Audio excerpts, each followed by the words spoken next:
Kelas B.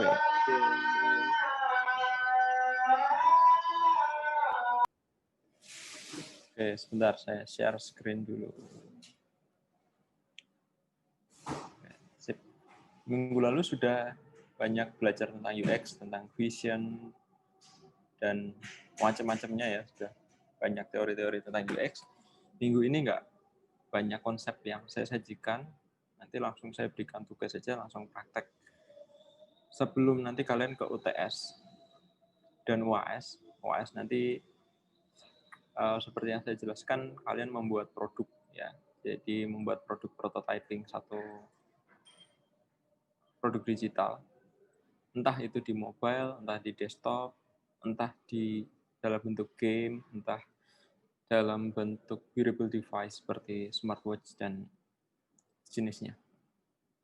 Kita belajar dulu ya, belajar tentang goal directed design. Oke, seperti hanya mengembangkan perangkat lunak lain, sebenarnya proses di UX ini sama, kurang lebih dengan SDLC atau flow dalam mengembangkan perangkat lunak. Ya, pertama understand, research, analyze, design, launch, dan analyze again. Maksudnya bagaimana ini? Jadi ketika kita mendapat satu tugas atau pekerjaan atau job yang katanya dengan interface ya, ini saya spesifikkan ke pembuatan apps dari segi visual atau tampilan, kita pasti mengumpulkan dokumen-dokumen terlebih dahulu. Dokumennya apa yang dibutuhkan, kemudian goals-nya apa gitu ya. Itu di collect semua sampai kita benar-benar memahami sebetulnya ini project apa sih gitu. Sebetulnya ini mau diminta bikin apa. Jadi goals-nya itu di-define di awal. Goals-nya ingin orang jadi lebih mudah ngapain. Itu di-define di awal. Kemudian stage berikutnya menentukan yang pakai ini nanti siapa, aplikasinya yang mau pakai siapa, ini harus sangat spesifik. Fase ini disebut juga dengan fase pencarian persona. Minggu depan kita akan membahas tentang persona lebih detail. Ini sekilas saja gambaran persona itu orang yang punya atribut gender ya, kemudian demografi, interest terhadap sesuatu, punya goals, punya challenge, punya tantangan gitu, punya sesuatu yang harus diselesaikan. Jadi apapun aplikasi itu pasti punya market atau punya persona masing-masing yang berbeda. Jangan salah, tidak ada aplikasi yang diperuntukkan untuk semua pasar, itu nggak ada. Ya. Bahkan YouTube atau Google pun mereka punya persona. Gitu. Nggak semua orang pakai YouTube, nggak semua orang pakai Google. Jadi pasti ada persona, ada orang yang spesifik ditujukan ke siapa. Itu namanya user persona. Kemudian fase berikutnya, setelah tadi riset sudah, dilanjutkan ke fase analisis. Nah, fase analisis ini biasanya kalau saya ya bikinnya di BPMN seperti ini, business process model, kita buat start end-nya seperti apa, kemudian aktivitasnya per aktivitas detail sampai nanti aktivitasnya selesai. Di sini nanti akan dihitung mana proses yang harus ditambah atau proses yang harus di-cut karena ngejar efisiensi ya misalnya. Ini di proses analysis ini. Kemudian jika sudah, kita lanjut ke tahap berikutnya, yaitu ke tahap desain. Desain di sini, nanti kalian sebagai orang yang bergerak di bidang interface atau UX atau UI, yang kalian gambar adalah visualnya. Sedangkan di sisi technical programming, nanti yang digambar adalah desain database-nya. Jadi memang sudah berbeda pembagian pekerjaan gitu. Ini namanya information architecture. Jadi arsitektur informasi kira-kira dalam suatu aplikasi itu page yang dibutuhkan apa saja. Kemudian ada berapa page, kemudian masing-masing page itu nyambung ke page lain atau enggak. Ini di formatnya macam-macam ya, information architecture. Di minggu-minggu setelahnya nanti kita akan bahas lebih detail tentang IA ini, information architecture. Nah, gambarannya seperti ini. Teknologi yang dipakai apa, kita sesuaikan dengan interface yang kita buat ya. Misal ini contohnya di dashboard itu butuhnya apa sih? Butuhnya email, kalender, to-do, kontak. Itu di-define semua. Kemudian setelah selesai, nah ini sudah masuk ke tahap desain lanjut ya. Ini sudah ke low fidelity design. Low fidelity design itu desain mock-up atau desain kasar seperti ini. Paling tidak layoutnya sudah ditentukan. Oh, buttonnya ada di sebelah sini. Kemudian kalau satu page itu diklik, dia akan lanjut ke page lain. Nah, turunannya akan seperti apa? Bentuknya seperti ini. Biasanya ini digambarkan di sebuah artboard besar seperti itu dan tersambung untuk masing-masing artboard-nya. Nah, ini fase terakhir development-nya sudah ke high fidelity design seperti ini. Nah, ini sudah bentuk matang, pengembangan dari versi sebelumnya. Pak, nanti kalau ada tambahan fitur gimana? Nanti kembali lagi ke fase analisis ini. Kira-kira fitur yang dibuat itu bertabrakan dengan yang lain, nggak mengganggu, nggak, tujuannya apa, flow-nya seperti apa, digambarkan di sini, kemudian prosesnya diulang lagi. Ya, ditambahkan di IA-nya selesai, digambarkan ke low, dari low dinaikkan ke high fidelity design. Nah, nanti setiap penggunaan pasti ada dashboard analitiknya ya, di apps ataupun di desktop itu pasti terlihat. Apakah goals yang di-define di awal tadi nyampe nggak? Goals yang sudah ditentukan di fase understand tadi, apakah sudah bisa dicapai atau belum? Nanti ada dashboard-nya seperti ini, jadi dilihat capaiannya seperti apa. Nah, tugasnya ini supaya kalian benar-benar paham.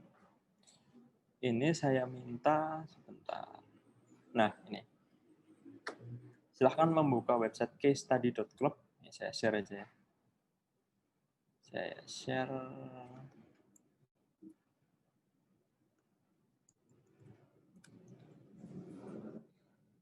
Nah, buka casestudy.club. Ini satu website yang isinya studi kasus tentang pengembangan user experience ya. Pengembangan user experience. Nanti silahkan masuk ke case study sini. Kemudian di sini ada banyak sekali contoh kasus pengembangan sebuah UX. Nah, kalian pilih salah satu. Misal milih, sebentar ya, saya pilih yang kalian familiar. Nah, ini nih, Microsoft New Modern. Nah, ini misalnya kalian milih Office nih. Di sini klik aja Learn More, nanti akan mengarah ke page. Nah, ini dengan diceritakan kenapa ada transformasi perubahan icon yang ada di Microsoft Office. Apa cerita yang ada di balik perubahan icon di sini? Ada nilai apa, ada value apa poin-poin yang ingin disampaikan sebetulnya oleh Microsoft dengan adanya perubahan ini. Campaign apa yang terkandung di balik perubahan icon ini. Nah, setelah kalian pilih, kalian baca, kemudian kalian cari referensi lain, mungkin referensinya di sini kurang, ada beberapa part atau beberapa istilah yang kalian belum bisa pahami, kalian harus cari di eksternal, kemudian dibuat dalam bentuk video. Ya, dibuat dalam bentuk video. Ya, kalian ceritakan, jadi kalian menceritakan bukan membaca translate atau membaca teks, tapi kalian memang bercerita tentang apa yang sudah dibaca tadi, studi kasus yang sudah dipilih, kemudian diupload di YouTube, link YouTube-nya diupload di Classwork untuk saya nilai. Poinnya adalah saya ingin teman-teman ini tidak hanya berada di belakang layar, tidak hanya berada di belakang komputer, tapi juga bisa melakukan storytelling yang baik. Gitu. Bisa melakukan storytelling yang baik, bercerita dengan lancar. Gitu. Jadi saya nggak berurusan dengan audionya jelek nanti gimana Pak? Saya nggak pede di depan kamera, itu bebas. Kalian boleh pakai kamera, boleh enggak. Misalnya kalian mau menunjukkan sesuatu, butuh share screen, kalian memunculkan aja desktop atau gambar-gambar pendukung, boleh, bebasnya. Yang saya lihat bagus dan tidak itu apakah poin yang kalian sampaikan atau video yang kalian buat itu bisa dipahami oleh user atau bisa dipahami oleh orang awam.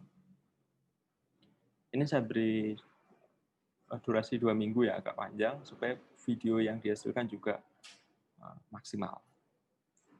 Gitu. Silahkan kalau ada yang ditanyakan.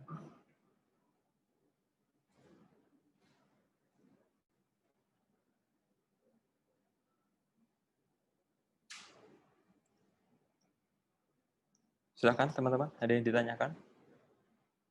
Atau sudah paham semua?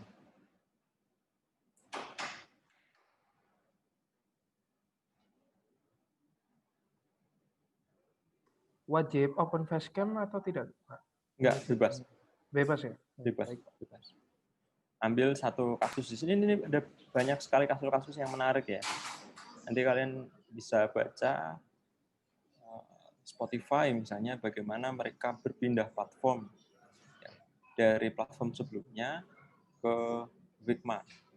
Figma ini tools UI UX yang bagus. Jadi perubahan kerja dari platform sebelumnya ke Figma ini tidak hanya merubah cara mereka bekerja, tapi juga merubah kultur, bahkan kultur kolaborasi yang ada di Spotify, sehingga menghasilkan produk seperti sekarang yang kalian pakai. Itu ada proses panjang. Ini ada ceritanya di sini di belakang. Bagaimana tim yang sebelumnya bekerja individual kemudian mengerjakan dirubah jadi kolaboratif, mengerjakan satu proyek yang sama dengan role yang berbeda-beda ya. Itu dijelaskan dengan baik di sini. Nah, ini studi kasusnya macam-macam, ada Google Classroom, ada Office tadi di website ini tadi ya. Mana tadi? Oh iya. Case study. Silahkan, ada yang ditanyakan? Itu Pak, apa berarti ini menceritakan apa yang sudah kita riset dari website tadi itu, Pak? Betul. Kurang lebih kayak gitu. Intinya seperti itu.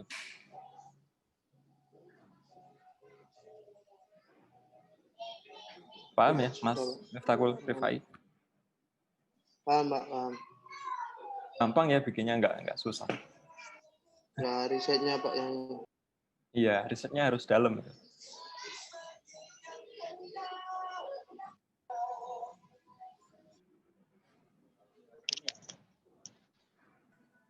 Pak, jika studi kasusnya itu kebetulan sama antara satu dengan yang lainnya tuh nggak apa-apa atau gimana, Pak? Nggak apa-apa, boleh. Boleh. Kan nanti berbeda penjelasan, berbeda cara bercerita kan beda. Oh, baik Pak. Terima kasih. Iya, Pak. 3 orang ambil satu studi kasus yang sama gitu, nggak apa-apa. Kan sumber referensinya bisa berbeda, pemahamannya juga bisa berbeda. Sehingga outputnya atau video yang kalian hasilkan kan juga berbeda. Nggak masalah. Nah, ini ada transforming Google Translate ya. Ini dipahami usernya itu seperti apa. Ini memang butuh riset, ini nggak bisa kalau dibaca sekilas. Jadi harus benar-benar dipahami, cari bacaan-bacaan di luar link yang di sini.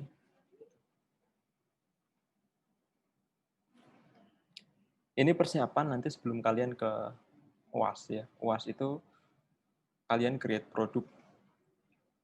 Tidak hanya outputnya yang saya lihat, tetapi juga prosesnya. Harus ada cerita di balik situ.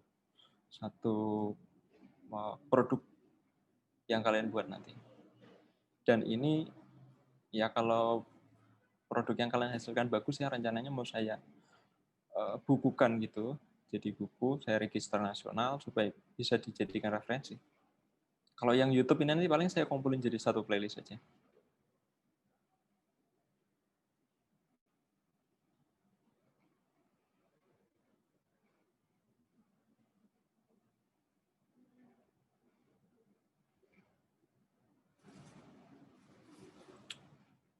Ada pertanyaan lagi? Form kehadirannya di Classroom tadi ya, sudah.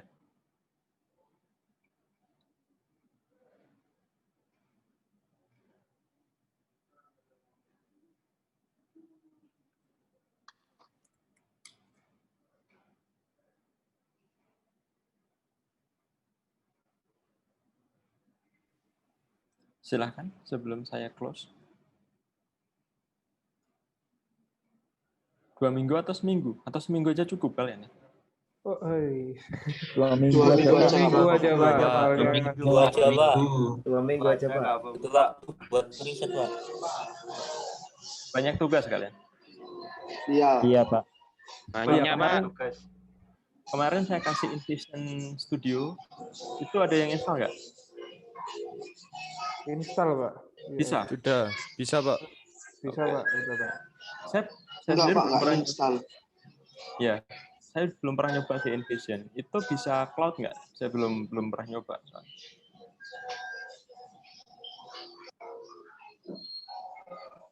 Halo, yang sudah install? InVision itu bisa cloud nggak? Bisa dikerjakan rame-rame gitu nggak?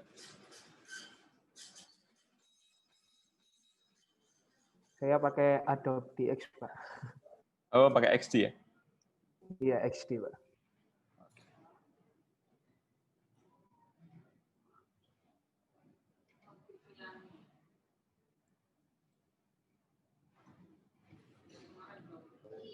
Untuk aplikasinya Adobe XD itu versinya terserah atau gimana?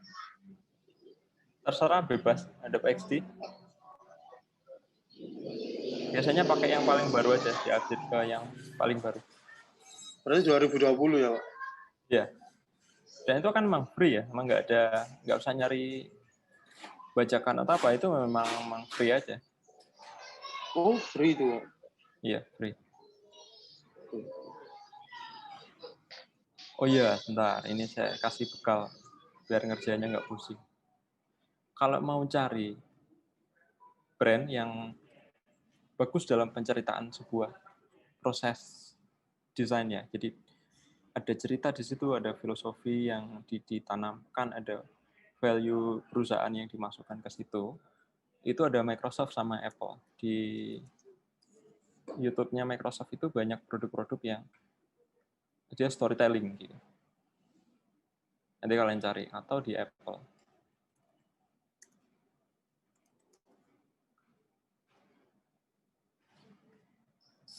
Itu banyak sekali produk-produk yang sifatnya dia bercerita gitu ya.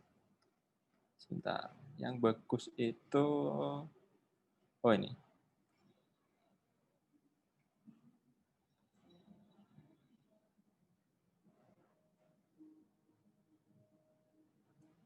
We're a small design team. We've worked together for 20 Dengar nggak suara audionya? Dengar, Pak. Jelas, Pak. Dengar. years. One of the things that we've learned is the importance of listening, because as we all know, the very best ideas can very often come from the quietest voice. Nah, Apple kan cerita, kami itu timnya kecil, tim desain kami kecil. Tapi kami tetap mendengarkan feedback atau masukan dari pemakai gitu. Ideas are extremely fragile. Ideas are not predictable in terms of when you'll have them and how many you're going to have. And so over the years, we've really created a team and an environment that I think really increases the probability. Ini saya tanya di sini, ada yang pernah pakai iPhone? Nggak pernah, Pak. Saya paling lama Cross, Pak. iPhone 4 atau sebelumnya? Yang lama-lama 2010? 3S, Pak. Pernah pakai, Mas? Punya teman sih, Pak. Ya, kalau kalian nanti ingat ya, dulu kan icon-iconnya itu bentuknya kayak gini. Sebentar.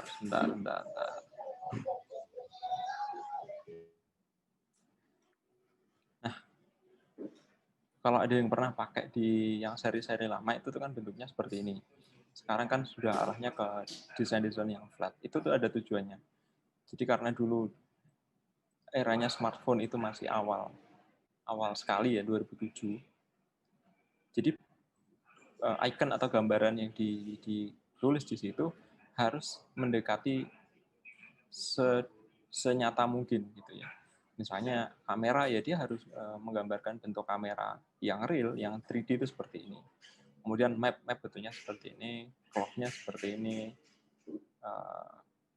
kompas dia harus menggambarkan kompas. Kemudian user kan pemahamannya sudah membaik ya, sudah meningkat, sudah mulai engage dengan teknologi, sudah memiliki pemahaman yang lebih baik lah daripada sebelumnya. Akhirnya berani bertransformasi ke desain-desain yang flat seperti ini. Itu kalau di iPhone ya. Ini saya yakin di banyak brand juga sama. Pasti ada proses evolusi seperti itu. Begitu ceritanya ya kalau iPhone.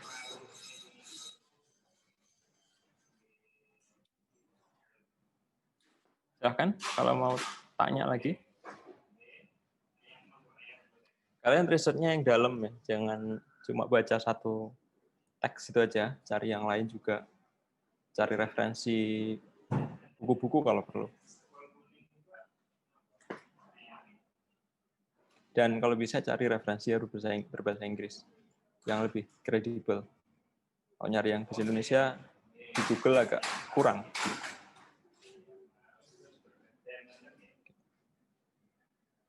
Oke, sudah? Nggak ada pertanyaan? Bisa ya? Seminggu? Insya Allah, Pak. 2 minggu, Pak. Oh, 2 minggu ya? 2 minggu, 2 Pak. minggu, Pak. 2 minggu, Pak. Oke. Sip, kalau ada pertanyaan, sekian kuliah saya akhiri. Assalamualaikum warahmatullahi wabarakatuh. Waalaikumsalam warahmatullahi wabarakatuh. Warahmatullahi wabarakatuh. Terima kasih, Pak.